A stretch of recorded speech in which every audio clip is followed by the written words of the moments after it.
Hier soir, j'ai regardé un documentaire à la télé avec mon petit frère, papa et maman. C'était un documentaire sur les mystères de la vie. C'était passionnant. Il y avait des images d'un bébé dans le ventre de sa maman. C'était incroyable! On pouvait voir comment le bébé devenait vraiment un bébé petit à petit avant de naître. Avant sa naissance, un bébé reste 9 mois dans le ventre de sa maman. Chez d'autres espèces vivantes, ce temps est bien plus grand. La championne du monde de la catégorie, c'est la maman éléphant. Elle garde son éléphanteau pendant près de 600 jours dans son ventre. Et que dire du lion et de la panthère ? Bref, hier soir, je me suis endormie en pensant à tous ces bébés qui étaient déjà vivants dans le ventre de leur maman et qui allaient bientôt naître. Demain, dans 1 mois, dans 1 an, ou peut-être même plus. C'est un sacré mystère quand même, la vie. Je crois bien que cette nuit, j'ai rêvé de petits chats, de cheval et de bébés dauphins. En tout cas, ce matin, quand je me suis réveillée, je n'avais qu'une seule envie. C'était d'aller me balader pour découvrir toute la vie et les merveilles qu'il y a autour de moi.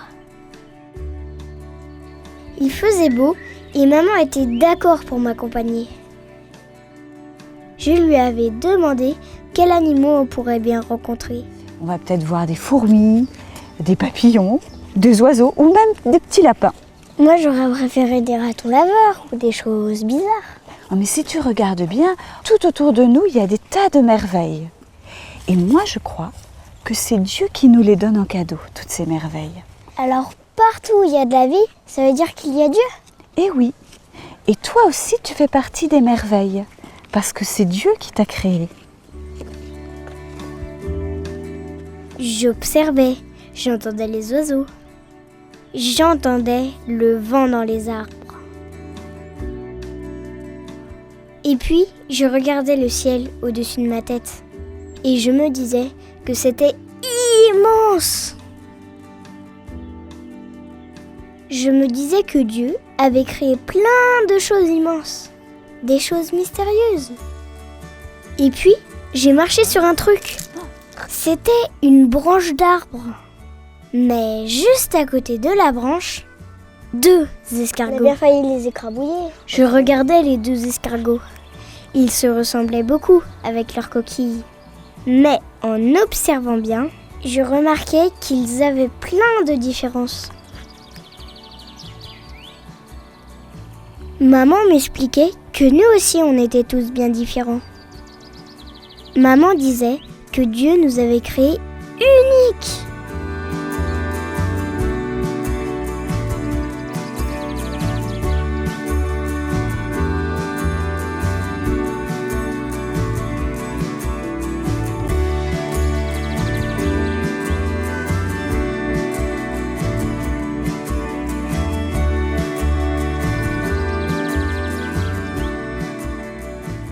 Je m'étais rapprochée de l'eau pour voir si je pouvais trouver des têtards, des grenouilles ou bien des insectes, tout au bord. Je m'étais penchée et la première chose que j'avais vue, c'était moi. C'était mon reflet à la surface de l'eau. C'était moi, la seule et unique Lilo. Dieu m'avait créé à son image, m'avait dit maman.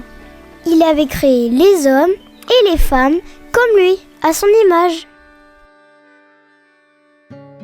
Quand je suis rentrée, je me suis dit qu'il fallait absolument que je garde avec moi toutes ces belles choses que j'avais vues aujourd'hui. Alors, je me suis mis à dessiner. Dessiner, c'est ma manière à moi de créer. Je dessine les belles choses de ma vie. J'ai commencé par dessiner le ciel, la forêt, l'étang et les animaux. Tout ce que Dieu crée et qui m'entoure.